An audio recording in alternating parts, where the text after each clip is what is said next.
you.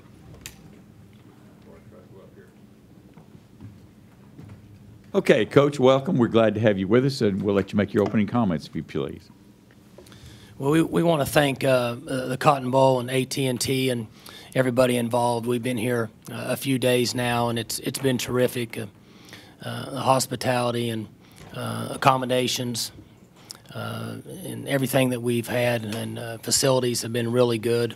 Our players have had a great 3 days. Our practices have gone well. So we're looking forward to the middle of the week festivities and the functions that are set up for our team and our families, and practice for the next few days, and then looking forward to a great game with Missouri. Okay, questions for Coach, and again, if you would, please give your name and your affiliation, and we'll get a microphone to you. Got a question on the outside right. Jenny Carlson with the Oklahoman. Hey, Mike, can you talk a little bit about Josh Henson? Obviously an Oklahoma State product, but just what you've seen out of his offense and just the fact that he's now an offensive coordinator. Did you sort of expect him to head down that path?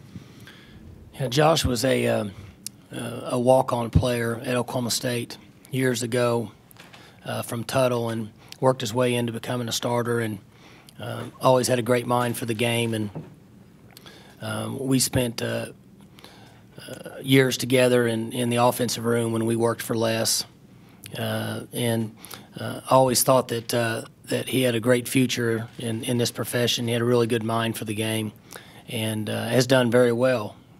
And not surprised with the success that he's having. And I had a good talk with him and Sean the other night at the first function that we had. So it was good to see him, and I'm happy that he's doing very well at Missouri.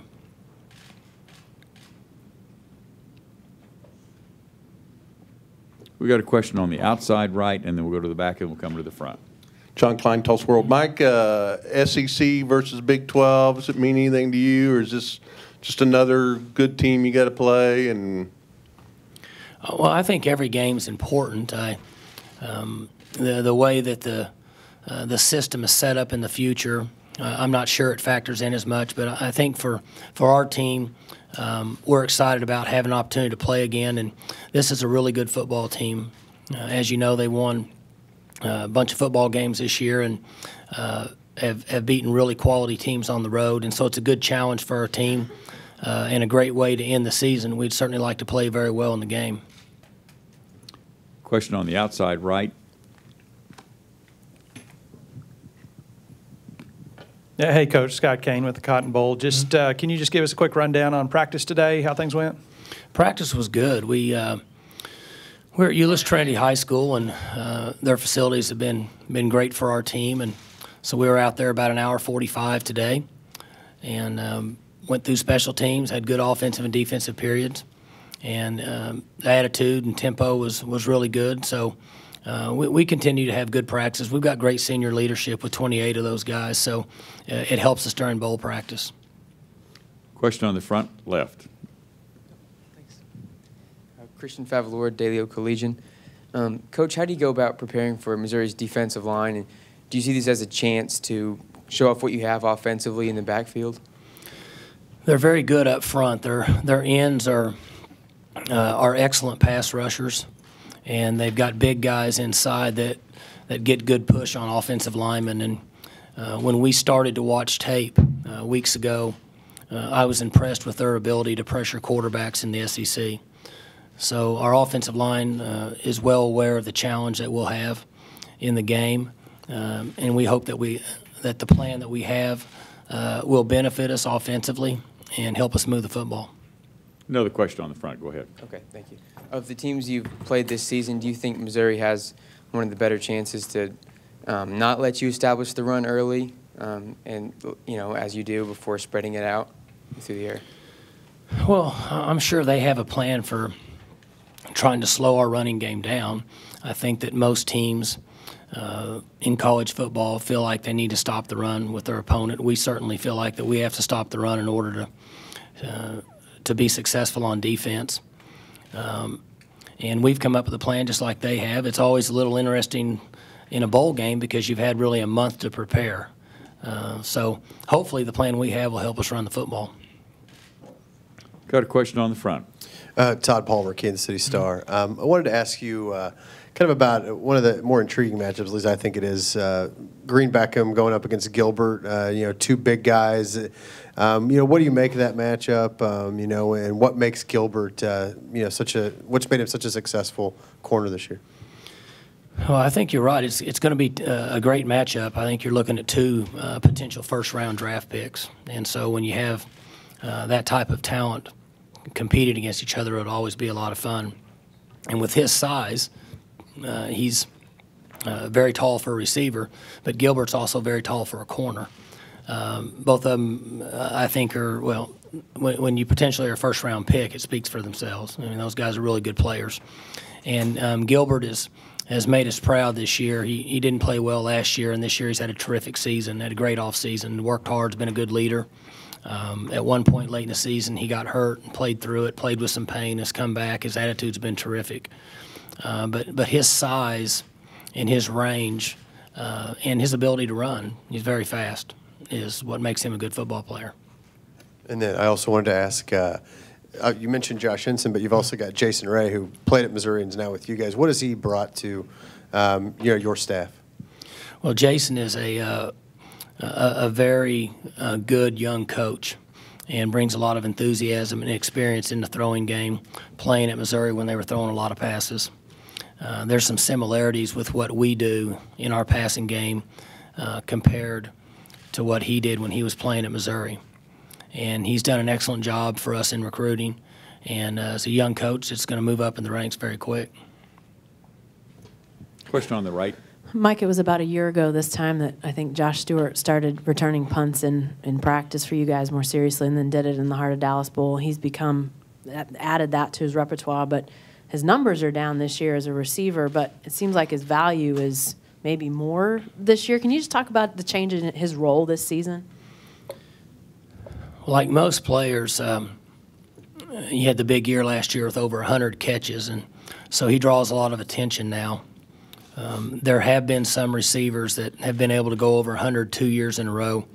Most of those players were on a team that was really, really, really good on offense, and so they're able to kind of spread the wealth. And we were slow to start the season, our first 3 or 4 or 5 games on offense, and so that affected his numbers from a statistic standpoint. But he's still dangerous when he's on the field, whether he catches it or we pitch it to him and he runs the football, and certainly in the return game. I can't speak for other teams, but I know that when we compete against teams that have a returner with the ability that Josh does and some other guys in our league, you have to be aware of when they're on the field at all times, and I think that's really what he brings to the table.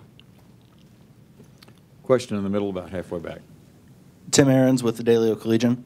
Coach, how big of a game is this for you with recruiting? Obviously, you do a lot in Texas here, but Gary Pinkel said that Missouri does a lot of recruiting in Texas. Is this kind of a showdown for both teams and does a lot for showcasing the talent to recruits coming out of Texas?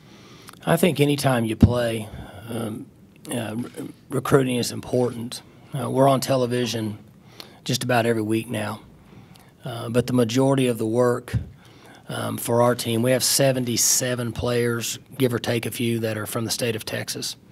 So for us, Oklahoma, Kansas, and Texas is very important to us. And the Cotton Bowl is a great location for Oklahoma State University to play because of the accommodations and the ease for our fans to get here, and then also recruiting, as you had mentioned. So everybody will see it. We've got a great network with Fox showing the game and at a great time, so it's very important for recruiting. Question on the outside right. John Klein, Tulsa World. Mike, Clint Chelf last year and then again this year seemed to kind of rescue you guys like at midseason. Can you just talk about the fact that he kind of hung around and has played such a significant part of not only this season but last season too? He's gotten better each year as the season's progressed, and has played good football for us. And you look back at what he's been able to accomplish, and he quarterbacked a team that's already won 10 football games. And you go back in the years in the history of Oklahoma State football, and there aren't very many guys that can say that they've quarterbacked a team at Oklahoma State that's won 10 football games in a season. And so it'll be interesting that when he finishes after this game, he'll leave a little bit different legacy than what people would have expected several years ago. But we're certainly very proud of what he's accomplished, and we're glad that he's on our team. Question on the front right.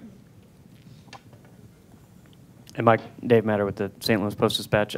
Back to Henson, I know when he was promoted this offseason, he talked about some of the wrinkles he wanted to put in Missouri's offense, and he actually mentioned some stuff that you do, particularly with running the balls but out of the spread formations. Do you see some similarities in what Missouri tries to do as far as running the ball, the things that kind of the staple of what you do?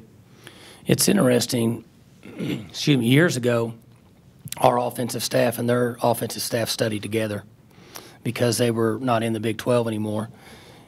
We always had respect for Missouri's teams because we feel like that they maximize their talent and the players that they have, and they're very successful. And so we went and studied up there. I think it was 3 years ago. And Josh and I, as I mentioned earlier, spent a lot of time together in offensive staff rooms when Les was our head coach, Les Miles, and also Les was involved with our offense. And we had a lot of discussions of what he and I thought would be productive someday in college football that would go on deaf ears with Les because it didn't involve two tight ends and a fullback. And we joke about that now, and I say that very respectfully because I think everybody knows how I feel about Coach Miles. I think he's a terrific coach, very intelligent offensive mind. But what you're saying is true. There's some similarities in the offenses when you get down to the basic principles of what we're trying to accomplish and what it looks like they're trying to accomplish running the football. Anything further for Coach? On the right. Mike, I'd be remiss if I didn't ask this. With job openings out there, have you been contacted by anybody or any representatives contacted you about any job openings out there, coaching-wise? No, nobody's contacted me. Got a question in the far left-hand corner. Chris Evans, Triple Play, Guthrie Radio. Coach, Kai Staley's seemed like he's had a short career and he's had a long career, but he's been part of a senior group that has been playing perhaps the best football at Oklahoma State football with the BCS Bowl and the BCS Bowl win. Just talk about Kai in the senior group. Well, these 28 guys have accomplished a lot, and their leadership, the way they've handled themselves, and the character, and what they're passing on to the younger group is very special. And after last year's group and even the team from 2011, I wasn't sure that I could ever continue to say that, but this group has been terrific, and they mean a lot to Oklahoma State football, and they mean a lot to our coaching staff. And I couldn't be any more proud of the work ethic and what they stand for. They play the game with excitement. They play the game with a smile on their face. They're humble, and they're unselfish. And I think that goes a long way in our sport today. And we should all, people that really love the game of football, should be proud of the way they handle themselves.